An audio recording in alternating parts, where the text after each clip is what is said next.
Bev again, and today I want to talk about chronic sleep deprivation. And I mean chronically getting less than about 7 hours a night, right? So I want to talk about how your body reacts with its hormones and how that can be related to potential fat gain. Okay, so when you are not getting enough sleep, your body is stressed out, and so it creates more of the stress hormone, which is cortisol.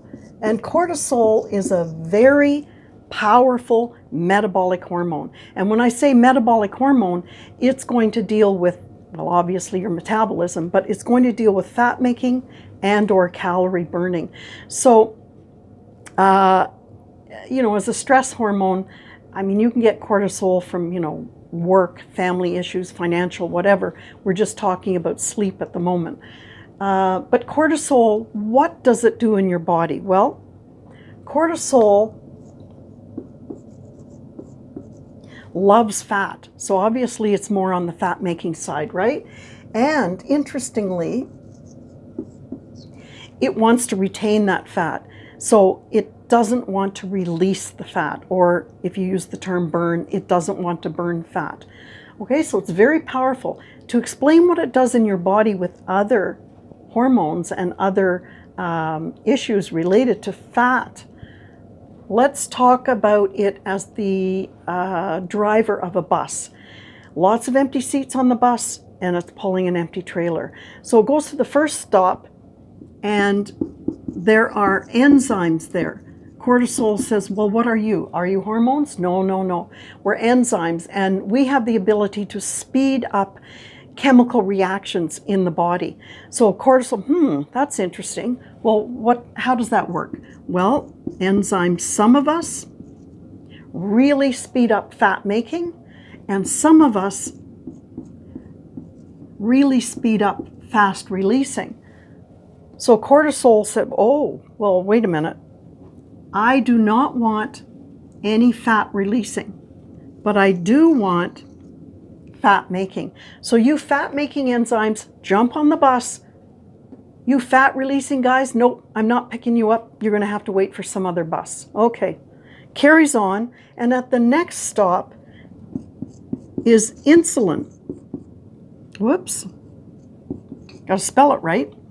So cortisol says to insulin, well, who are you? Are you hormones? Oh yeah, we are metabolic hormones like you, and we are very powerful like you. He said, well, what do you do? Well, we really like fat making.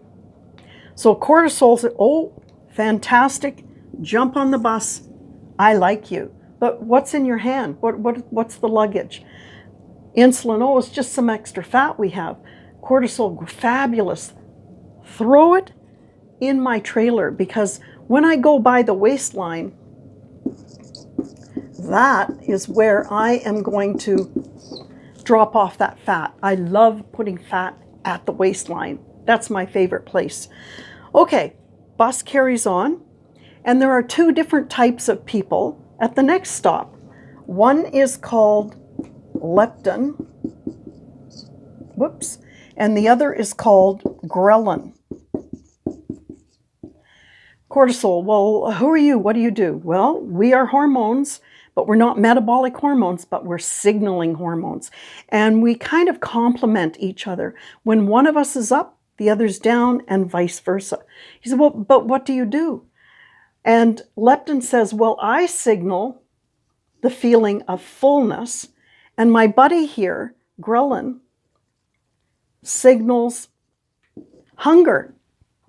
Oh, okay, so cortisol thinks about that. Well, let's see. You're signaling full, so that must mean that fat making is down. But if you signal hunger, that seems to be good for fat making. So you know what? I'll take all you ghrelin guys, but I will not take leptin. I don't have any seats for you guys. But ghrelin says, no, wait. I told you we're opposing hormones. We have to travel together. That's the way we work.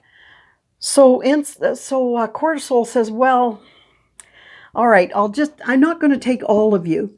I'll just take a few leptins, just to keep some of you happy. So ghrelin doesn't want to miss getting on the bus. He's like, well, okay, let's do that. But what happens is there isn't enough leptin, okay? Let's take somebody whose signals are working beautifully. Let's take a baby in a high chair. So you're feeding the baby, and all of a sudden the baby spits the food out. Well, guess what? The baby feels it's signaling leptin hormone. It knows when it's full. Don't force feed a baby. And when they cry, the signal of ghrelin is strong. So a baby's signaling hormones are working very well.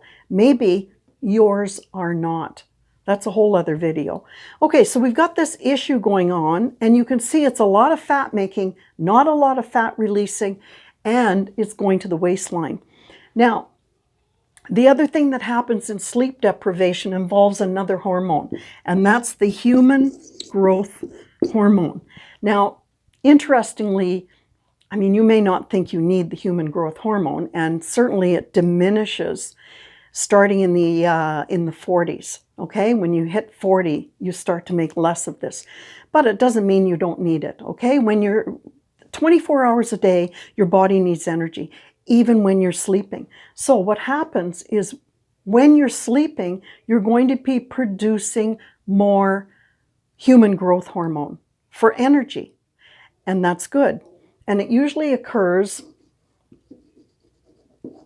in REM sleep. That's that deep sleep that you get into 2-3 hours after you fall asleep. But the problem in sleep deprivation is that the human, and as I said, this is a calorie-burning hormone, okay? It's a metabolic hormone, so it's into this kind of thing, so it's on the calorie-burning side, contrary to cortisol. Anyway, when you have sleep deprivation, this is down. And if you're older, down again, as I said. So the hormones that are floating around your body are always going to affect your fat loss or your fat gain. So you have to learn to control your sleep patterns, and your body is going to take a few weeks to catch up. So you should go to bed at the same time, get up at the same time. If you're out partying and you go to bed late, obviously after COVID is over, still get up at the same time. It's going to take your body a while to catch up to your wishes. If you're on computers, the TV, your iPhone, whatever, before you go to bed, brain stimulation, you're not going to be able to fall asleep. If you're exercising with weights, half an hour before you're getting into bed, stimulation, and there's actually more cortisol from weight lifting, then you're not going to be able to fall asleep. Now, I just will make one suggestion. If you want, you can buy,